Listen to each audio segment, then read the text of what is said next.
আলাইকুম, সবাই কেমন আছেন? যে দেখুন আমি আজকে এখানে শোল মাছের ভর্তা বানিয়েছি। যে দেখুন ভর্তাটা বানিয়েছি, এই রেসিপিটি আমি আপনাদের সাথে শেয়ার করবো। আপনারা যদি আমার পুরো ভিডিওটা দেখেন তাহলে বুঝতে পারবেন আমি এই শোল মাছের ভর্তাটা কীভাবে বানিয়েছি। শোল মাছের ভর্তাটা যে এত মজা হয়, আপনারা একবার আমার ভিডিওটি দেখলে, ভালোভাবে দেখলে বুঝতে পারবেন। বানিয়ে খেয়ে দেখবেন ভর্তাটা আসলে খেতে কত মজা হয়। এই যে আমি এখানে কয়েক টুকরো শোল মাছ কেটে নিয়েছি। শোল মাছটা কীভাবে ভর্তা বানাবো সেই রেসিপিটা আমি আপনাদের সাথে শেয়ার করব। এইখানে আমি এই যে মাছটার মধ্যে প্রথমে একটু লবণ দিয়ে দিলাম, একটু হলুদের গুঁড়া, একটু মরিচের গুঁড়া দিয়ে মাছটা আমি আগে মেখে নেব। মাছটা মাখানো হয়ে গেলে এখানে আমি একটু লেবু দিয়ে দেবো। আমি লেবুটা এই কারণে মাছের মধ্যে দিই, তাহলে মাছের কোনো আষ্টে গন্ধ পায় না। দিয়ে লেবুটা দেওয়ার পর আমি আবার মাছটা এইভাবে মাখিয়ে এটা আধা ঘন্টার জন্য রেখে দেবো। আধা ঘন্টা পর ভেজে তারপরে আমি ভর্তা বানাবো এটা। এই যে দেখুন মাছগুলো আমি আধা ঘন্টা আগে মেখে রেখেছিলাম। এই মাছটা আমি এখন ভেজে নেব। এখন চুলে একটা প্যান বসিয়ে দিয়েছি। এই প্যানটা গরম হলে মাছটা আমি এখানে হালকা আছে ভেজে নেব। প্যানটা আমার গরম হয়ে গেছে। এখন প্যানের মধ্যে আমি তেল দিয়ে দেবো। তেলটা আমি অল্প করে দেবো মাছ ভাজার জন্য। তেলটা গরম হলে মাছগুলো আস্তে আস্তে দিয়ে দেবো। এই দেখুন আমি সবগুলো মাছ দিয়ে দিচ্ছি। মাছগুলো আমি হালকা হালকা একটু ভেজে নেবো। মাছটা একটু ভাজা, এক সাইড হলে আরেক সাইড আমি উল্টে মাছটা যখন আমার এক সাইড ভাজা হয়ে যাবে তখন আমি এই যে আস্তে আস্তে মাছটা উল্টে দেবো। আর এক সাইডটা ভাজা হয়ে গেছে। এভাবে আমি সবগুলো মাছ ওই দেখুন মাছের এক সাইডটা আমার কত সুন্দর হয়ে গেছে। আমি এভাবে উল্টিয়ে দিয়েছি। এখন এই পাশটা আমি ভালো করে ভেজে নেবো। মাছগুলো দেখুন আমার ভাজা হয়ে গেছে। এখন করে ভেজে নেবেন। আমি কালার করে আপনি একটা পাখিতে তুলে নেবেন।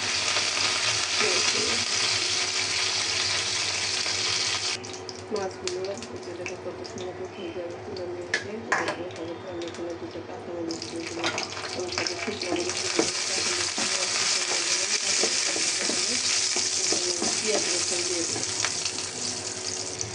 কাঁচামরিচ আমার ভালো হয়ে গেছে। এখানে আমি পেঁয়াজ আর রসুন কেটে নিয়েছি। এটা একটু আমি হালকা ভেজে নেব।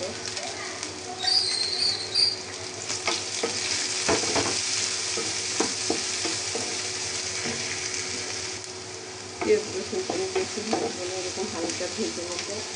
আমি কাঁচা পেঁয়াজের ভর্তা খেতে পারি না দেখে আমি সবসময় ভর্তার মধ্যে একটু পেঁয়াজ রসুন এভাবে আমি হালকা ভেজে দিই। হালকা ভেজে হলে আমি চুলাতে এখন নামিয়ে নেব। এই যে দেখুন মাছগুলো যখন ভেজে নেওয়ার পর ঠান্ডা হয়ে যাবে তখন আমি এই যে মাছটা এইভাবে করে মাঝখানের এই যে কাঁটাটা আপনারা ফেলে দেবেন। এই যে প্রত্যেকটা মাছের আমি এইভাবে কাঁটাগুলো ফেলে দেবো। এই যেভাবে কাঁটাগুলো এবার আমি আরেকটা দেখিয়ে দিই আপনাদেরকে। এই যে দেখুন, এই যে দেখুন মাঝখানে কাঁটাটা আমরা খুলে আসতেছে। এবং প্রত্যেকটা মাছ আপনারা বেছে নেবেন। দেখুন আমি সবগুলো মাছ এভাবে আস্তে আস্তে বেছে নেব। এখানে আমি 3টা শুকনো মরিচ আর একটু লবণ নিয়েছি। লবণটা আমি কম দিয়েছি। মাছটা আমার লবণ দিয়ে ভাজা আছে। আমি এরকম একটা বাটনা দিয়ে রেখে এটা দিয়ে হবে আমি মরিচগুলো ডলে নেব।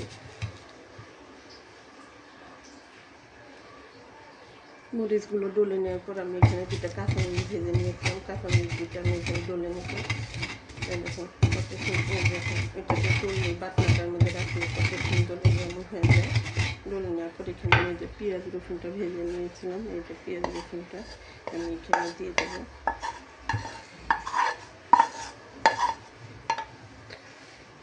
পেঁয়াজ রসুনটা এভাবে ডলে নিয়ে এখানে আমি যে মাছগুলো দিয়ে দিলাম। মাছগুলো এভাবে আস্তে আস্তে ডলে মিশিয়ে নেব। এটাকে মাছটা যখন এমন ডলে নেওয়া হয়ে যাবে তখন আমি এখানে কতগুলো ধনিয়া পাতা কেটে নিয়েছি। যে ধনিয়া পাতাগুলো দিয়ে দেবো। সাথে আমি একটু সরষের তেল দিয়ে দেবো। দিয়ে এটা আমি আবার একসাথে এইভাবে মিক্স করে নেব। দেখুন এইভাবে আপনারা কিন্তু শোল মাছের ভর্তাটা কিন্তু এইভাবে বানিয়ে দেখতে পারেন।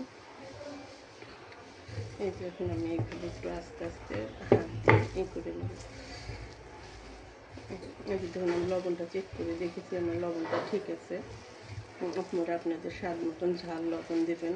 আমি একটু ঝাল কম খাই, এই কারণে আমি একটু ঝালটা কম দিয়েছি।